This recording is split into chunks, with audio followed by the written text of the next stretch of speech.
mempersiapkan diri untuk penyerapan gabah beras di bulan April, ya. Karena di beberapa wilayah sudah mulai panen. Kalau kami lihat angkanya dari BPS, KSE itu bulan ini hampir 25 juta ton gabah.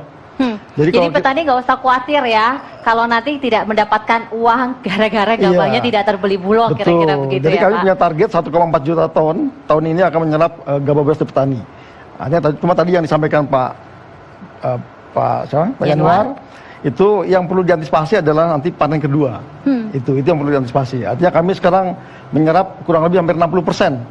Itu dari panen rendeng ini. Jadi Maret April itu kami siapkan untuk penyerapan sebaik-banyaknya. Jadi rugi terus dong Bulog. Ya enggak lah, tugas negara lah. Mas Yanuar, ini ada kemudian permasalahan yang akan makin bertambah kalau tidak terus diselesaikan dengan strategi yang out of the box. Ya gini ya, tadi saya nyambung dari Bulog ya. Kita itu kan sebetulnya masa tanam yang emasnya itu Okmar, Oktober sampai Maret ya. Tadi Oktober kita itu masih kemarau, kebanyakan sawah kita ini tak ada hujan. Nah kemudian November juga masih kemarau, Desember hujan, nanem, Januari banyak sawah kesapu banjir. Jadi sebetulnya di bulan Mei, jadi ini ada dua sisi sebetulnya yang harus kita lihat. Satu sisi konsumen, yang tadi dikatakan stok beras, dua sisi masyarakat kita petani. Petani itu kalau dia gagal panen karena kalau dia kesapu banjir berarti dia udah nanam kan. Kalau dia udah nanam berarti ada cost yang hilang. Berarti gabahnya nanti yang selesai berapa? Misalnya katakanlah tadinya 1 ton. Dia karena terdistorsi oleh itu menjadi 500 kilo. Itu pasti kan harga yang dia tuntut overhead dibagi 500 akan lebih tinggi. Nah bebannya akan ke Bulog. Bulog mau nggak beli gabah sebesar itu? Tapi kalau itu nggak dibeli karena gagal panen, ini akan juga muncul keresahan, uang di desa nggak ada. Nah biasanya kalau buruh tani kita, kan kita ini kebanyakan buruh tani. Kalau dia uang di desa nggak ada, dia akan bermigrasi menjadi buruh migran. Maksudnya ke kota. Nah dan ini bisa nambah masalah corona lagi gitu. Kalau di kotanya sendiri, rekannya yang udah lebih duluan ke kota dagang siomay, dagang mie ayam, dagang segala macam, di sini sepi, dia pindah ke sini, ini kompleksitasnya besar loh. Makin bermasalah bermasalah. Jadi sebetulnya bukan hanya sebatas persoalan logistik.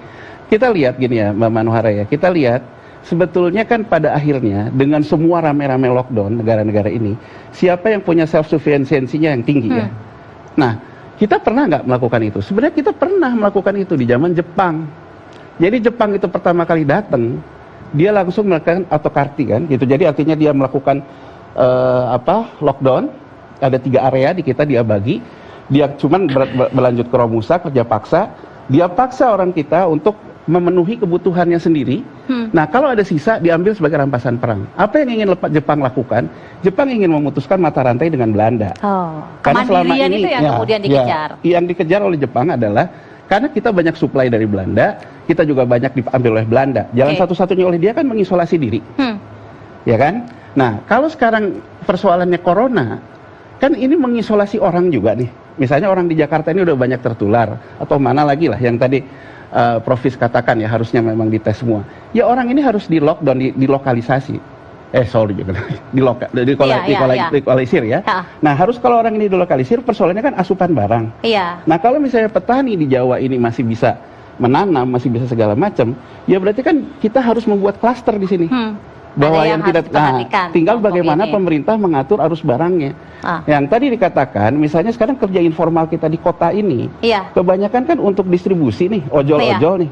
Nah sebetulnya itu kan tinggal kita transfer. Cuman kan ini membutuhkan satu menurut saya, pemerintah pusat sama pemerintah daerah jangan beradu panggung dong. Itu yang pertama. Yang kedua menurut saya masyarakatnya juga janganlah, ini kita persoalan bersama, ini dibutuhkan solidaritas antar kelas.